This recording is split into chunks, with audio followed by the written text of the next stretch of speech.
You will hear a woman asking about membership of a society. First, you have some time to look at questions 1 to 4.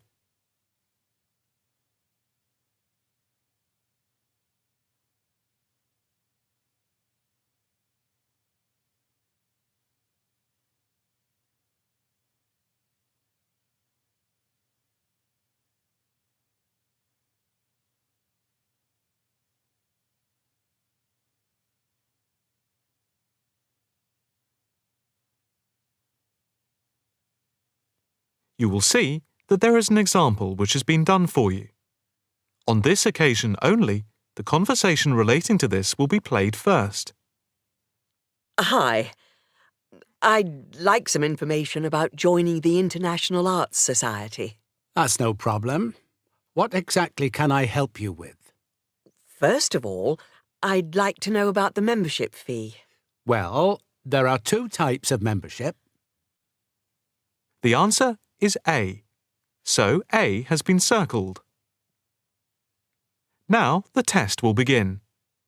You should answer the questions as you listen, because you will not hear the recording a second time. Listen carefully and answer questions 1 to 4. Hi. I'd like some information about joining the International Arts Society. That's no problem. What exactly can I help you with? First of all, I'd like to know about the membership fee. Well, there are 2 types of membership. Can you tell me what they are? First, there is lifetime membership, which means that you can have access to all the facilities at the Society itself and all exhibitions. Plus, you can have discounts to various events at affiliated arts organisations here and abroad. And on top of that, you can use the Lifetime Members Room. How much is that type of membership? Well, the lifetime membership fee is £1,537. OK. It's rather a lot to pay in one go. What about the other membership? The ordinary membership, that's £193 per year. That sounds a bit more reasonable. What does that entitle you to? You can visit the Society, including the exhibitions, the library, and follow the arts programmes on weekdays during the opening times from 10 a.m. to 9 p.m. and at the weekend between 10 a.m. and 5 p.m. On Saturday, if there's a special event like a lecture or restricted showing of an exhibition, then it opens until 9 p.m. So, what is the difference between this and the lifetime membership? In the long run, you save money as you're making a one-off payment. And you have exclusive use of the Lifetime Members Room. OK. What arts programmes do you run? Well, the Society has a very extensive programme to cater for all tastes. There's a series of exhibition rooms for the permanent collection of paintings, watercolours and sculpture. And then there's a new exhibition area which opened at the beginning of the year. And we run a series of courses and lectures to go with the exhibitions. Can I ask about the lectures? What is scheduled for this year? The latest list is in this leaflet. Oh, yes. That looks very good. Are all the exhibitions, etc., free if I join? Yes, everything is free. That's fair enough. I think in that case I'll join. Before you hear the rest of the conversation, you have some time to look at questions 5 to 10.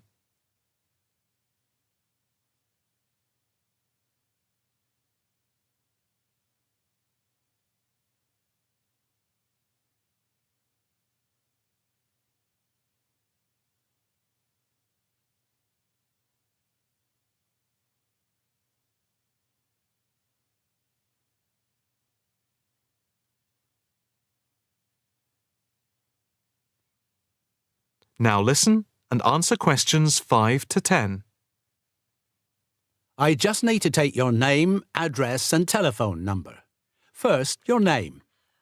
Margaret Rochester. I take it that's Rochester. Yes, that's it. And the address? It's 55 Stone Avenue. OK. Avenue. And the postcode? Let's see. It's MA7 4PQ. And a daytime telephone number? Can I give you my work number? Yeah, that's fine.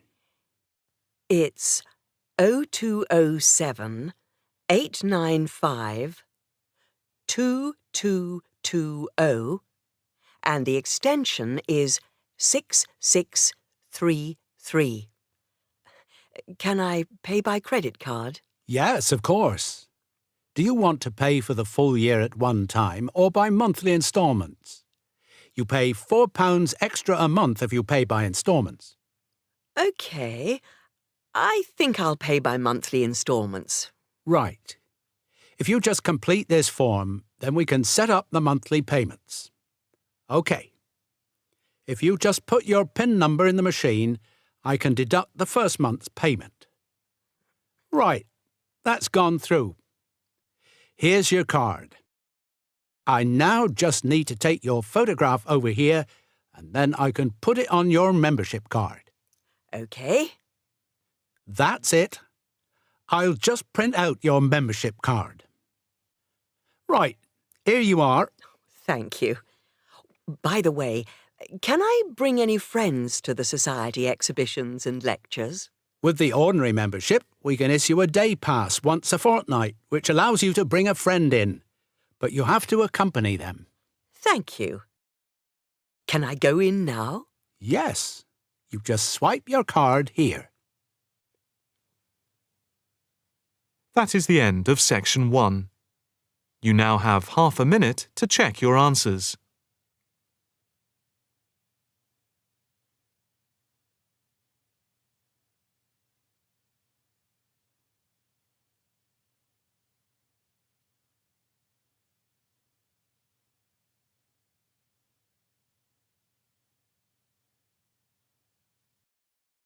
Listening practice section 2. You are going to listen to 2 students talking about a presentation on time management. Look at the questions 1 and 2.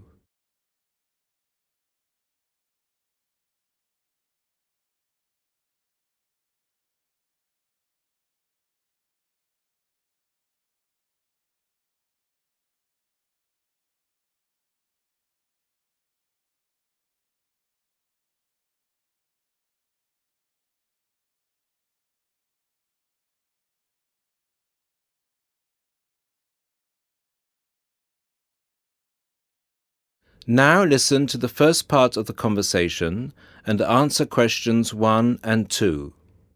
Hi, Mark. What are you doing? Hi, Lucy. Well, I'm preparing this seminar on time management. I'm supposed to do a presentation on the topic next week. Ironic, isn't it? I'm probably the worst student when it comes to time management. I don't think you're that bad compared to some other people I know. Do you need some help with it? Yeah, I just don't know where to start, to be honest. When are you doing the presentation? I'm supposed to hand in the draft on Wednesday at 11 a.m. The presentation is scheduled for 10 a.m. this Friday. Now look at the questions 3 to 10.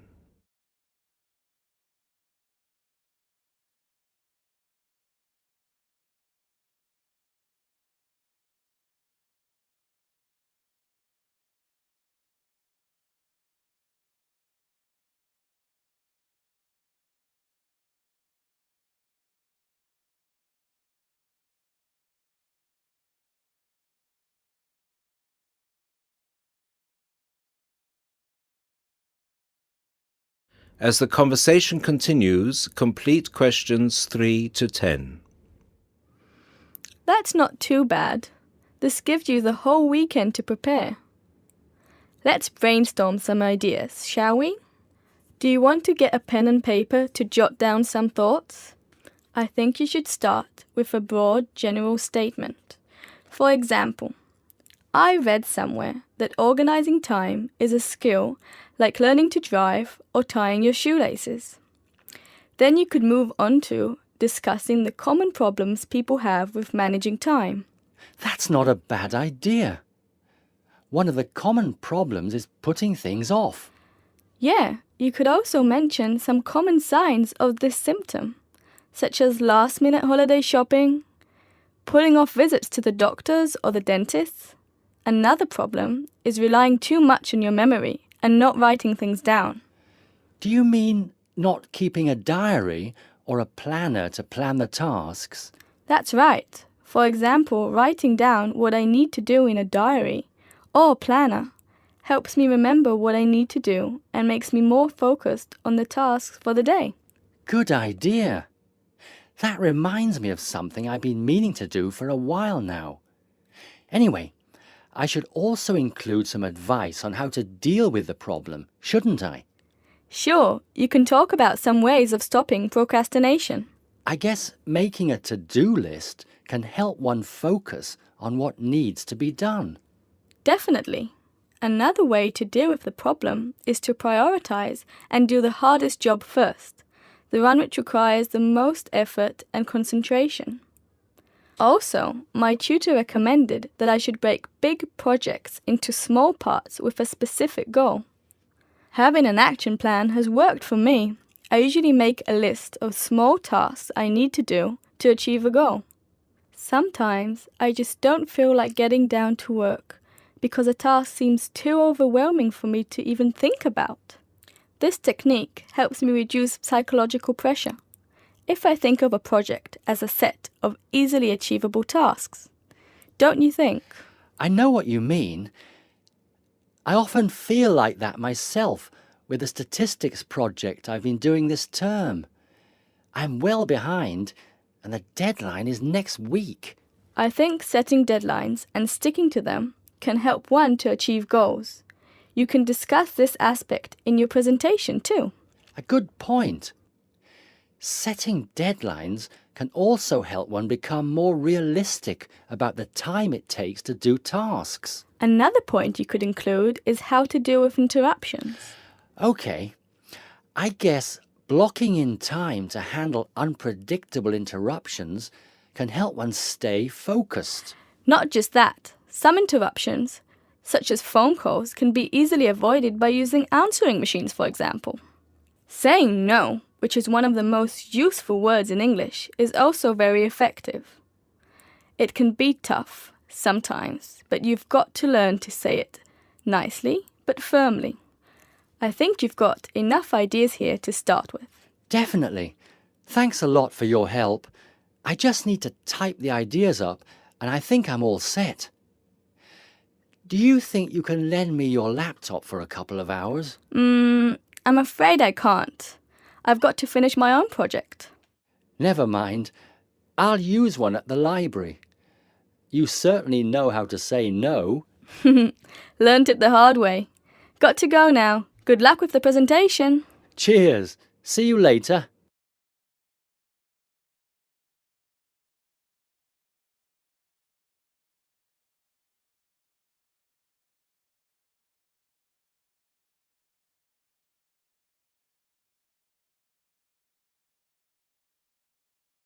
Now turn to Section 3 on page 92.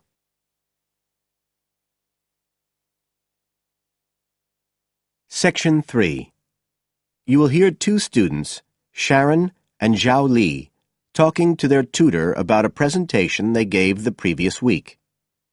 First, you have some time to look at questions 21 to 23 on page 92.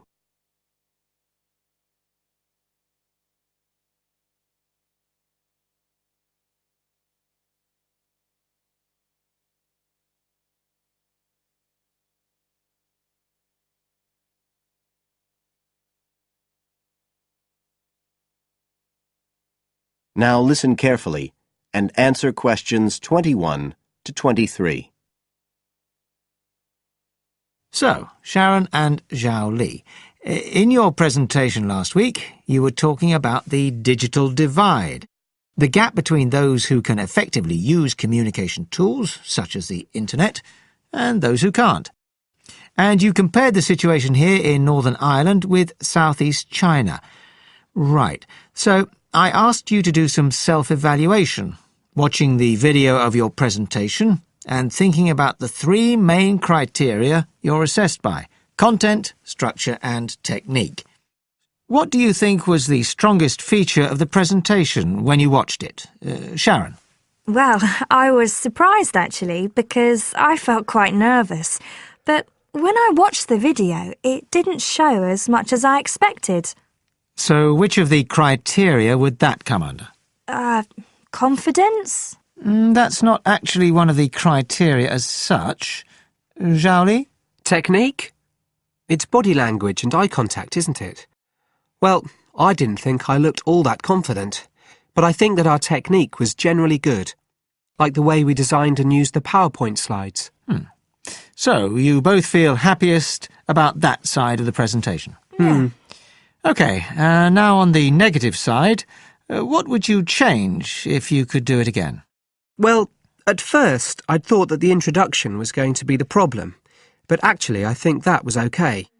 We defined our terms and identified key issues.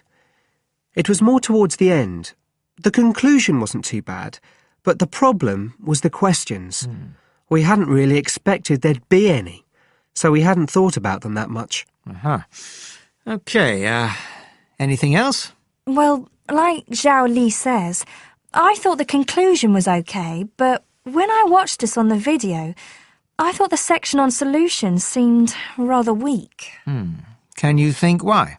Well, we explained what people are doing about the digital divide in China and Northern Ireland, but I suppose we didn't really evaluate any of the projects or ideas.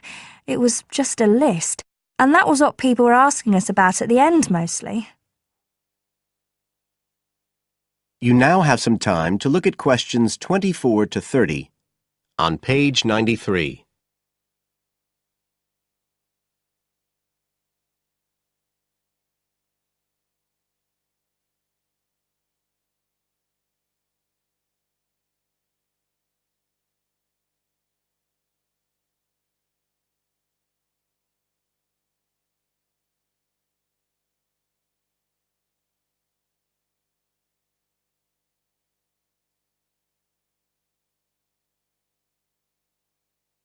Now listen and answer questions 24 to 30.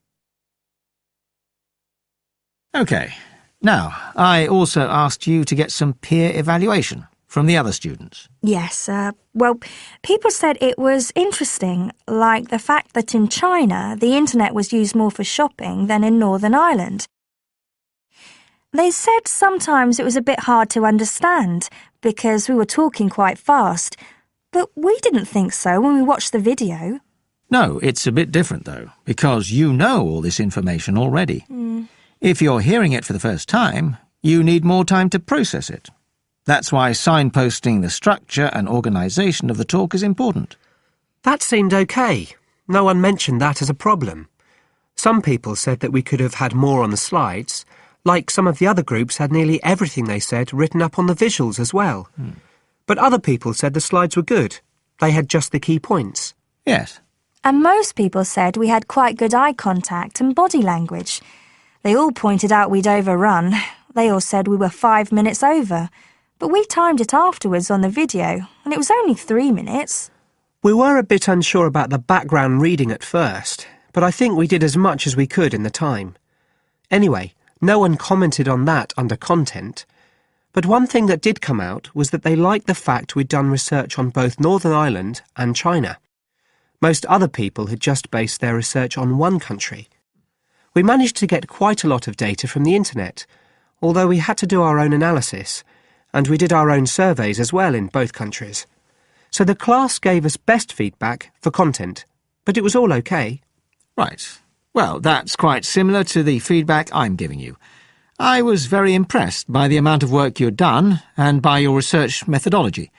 So, actually, I'm giving you full marks for content. 5. The structure of the presentation was good, but not quite as good as the content, so I gave that 4, and the same for technique. So, well done. Thank you. Now, the next stage is to write up your report. So, just a few pointers for you here. First of all, in your presentation, I think your ending was rather abrupt. You suddenly just stopped talking. Yeah. It wasn't a big problem, but think about your closing sentences in your report. You want to round it off well.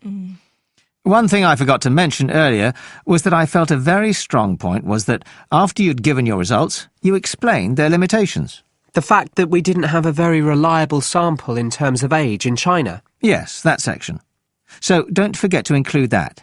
And you had some excellent charts and diagrams, but maybe you could flesh out the literature review a bit. I can give you some ideas for that later on if you want. OK, is there anything else you want to ask? No, thank you. Thanks. That is the end of section 3. You now have half a minute to check your answers.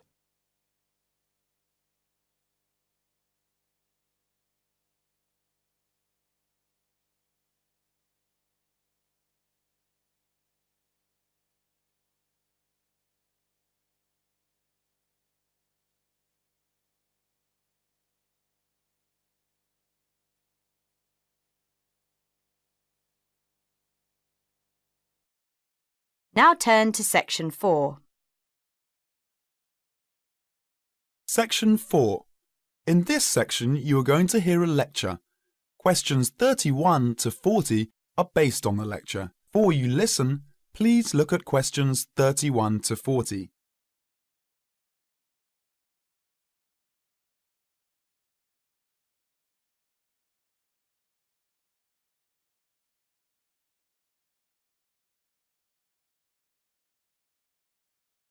Now listen to the lecture and answer questions 31 to 40. Urban and community forestry can make great differences in our lives. Each one of us can make a personal contribution. As we develop and apply technologies for a better way of life, oftentimes side effects adversely affect our natural environment. For example, in our urban areas, summer temperatures and noise levels are higher than in surrounding countryside. Air pollution problems are more concentrated, and the landscape is significantly altered, reducing personal health benefits available to us by reducing access to wooded areas and green open spaces. Trees help solve these problems. Now, 75% of us live in cities and towns, and we can act individually to improve our natural environment through planting and care of trees on our own streets, and by supporting community-wide forestry programs. Through technology, we are learning more about trees and how they benefit mankind, and how we can do a better job of planting and caring for these trees that make up our urban forests.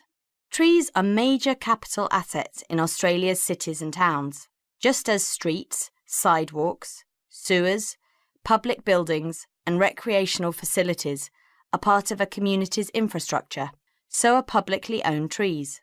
Trees, and collectively the urban forest, are important assets that require care and maintenance, the same as other public property.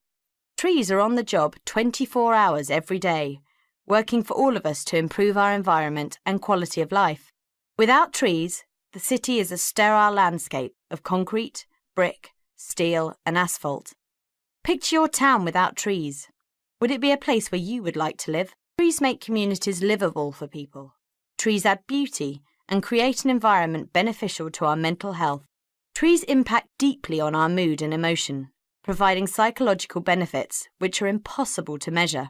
A healthy forest growing in places where people live and work is an essential element of the health of the people themselves. A well-managed urban forest contributes to a sense of community pride and ownership.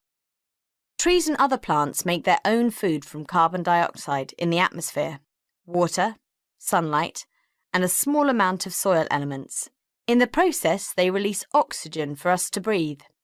Trees remove gaseous pollutants by absorbing them through the pores in their leaf surface. Particulates are trapped and filtered by leaves, stems, and twigs, and washed to the ground by rainfall. Air pollutants injure trees by damaging their foliage and impairing the process of photosynthesis. They also weaken trees, making them more susceptible to other health problems, such as insects and diseases. The loss of trees in our urban areas not only intensifies the urban heat island effect from loss of shade and evaporation, but we also lose a principal absorber of carbon dioxide and trapper of other air pollutants as well. That is the end of section 4. You now have half a minute to check your answers.